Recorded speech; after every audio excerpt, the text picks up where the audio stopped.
Pernahkah Anda mendengar tentang sebuah negeri kecil di tengah Samudra Banda yang menyimpan warisan adat, sejarah, dan hubungan persaudaraan yang kuat? Inilah Nalahia. Salah satu dari 7 negeri adat di Pulau Nusa Laut, Kabupaten Maluku Tengah, Provinsi Maluku. Dengan luas wilayah 5,25 km² atau sekitar 19,11% dari luas keseluruhan Pulau Nusa Laut, Nalahia termasuk dalam kategori negeri pesisir. Letaknya yang berada di ketinggian sekitar 50 meter dari permukaan laut menjadikan negeri ini bersentuhan langsung dengan angin laut tropis dan curah hujan tinggi, terutama di bulan Juni dan Juli. Di pesisirnya berdiri Pelabuhan Nalahia yang menjadi nadi transportasi utama menuju Ume Putih dan Amahai, dilayani oleh kapal KM Samandar. Sebagai negeri adat, Nalahia dipimpin oleh seorang raja yang bergelar Tuan Pati.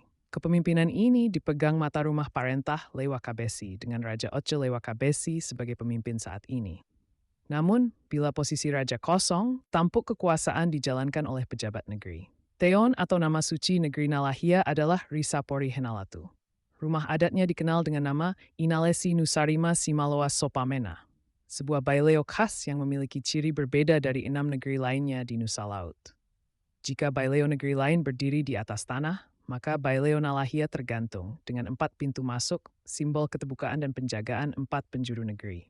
Secara adat, negeri ini terbagi dalam 4 soa utama, yaitu soa Berhitu, soa Lewa Kabesi, soa Lewarisa, soa Rikumahu.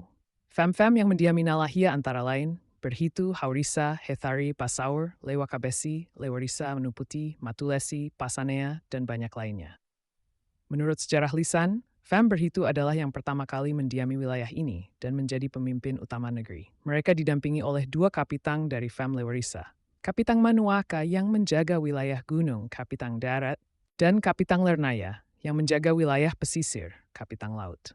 Nalahia juga dikenal memiliki 4 negeri tua, yaitu Hulo Amano, Amahau, dan yang terakhir Amatotu, yang berarti sampai di situ. Kemudian nama tersebut diubah menjadi Nalahia, seperti yang dikenal hingga sekarang. Dalam kehidupan sehari-hari, seluruh penduduk Nalahia memeluk agama Kristen Protestan. Yang membuat Nalahia menjadi istimewa adalah hubungan pela darah dengan negeri Waraka di Pulau Seram. Konon, hubungan pela ini bermula dari sebuah kesalahpahaman. Saat warga Nalahia memberikan dodol durian, warga Waraka mengira itu adalah tahi telinga, yang kemudian memicu perang antara kedua negeri. Dari peristiwa itu lahirlah Sumpah Pela, minum sopi yang dicampur darah sebagai simbol persaudaraan abadi. Salah satu larangan sakral dari pela ini adalah bahwa warga kedua negeri tidak boleh tinggal di negeri pelanya, karena dipercaya akan membawa kutukan kematian. Selain Waraka, Nalahia juga tercatat memiliki hubungan pela dengan negeri-negeri seperti Ureng, Ou, dan Kailolo, meskipun tidak sekuat pela dengan Waraka. Seperti halnya seluruh negeri di Pulau Nusa Laut, Nalahia memiliki ikatan gandong dengan desa-desa di Pulau Ambalau, sebuah simbol ikatan persaudaraan dan sejarah yang mendalam. Nalahia bukan hanya sebuah desa pesisir, melainkan pusat nilai-nilai adat, sejarah perjuangan dan harmoni sosial yang diwariskan secara turun-temurun. Inilah negeri Nalahia, negeri Risapori Henalatu.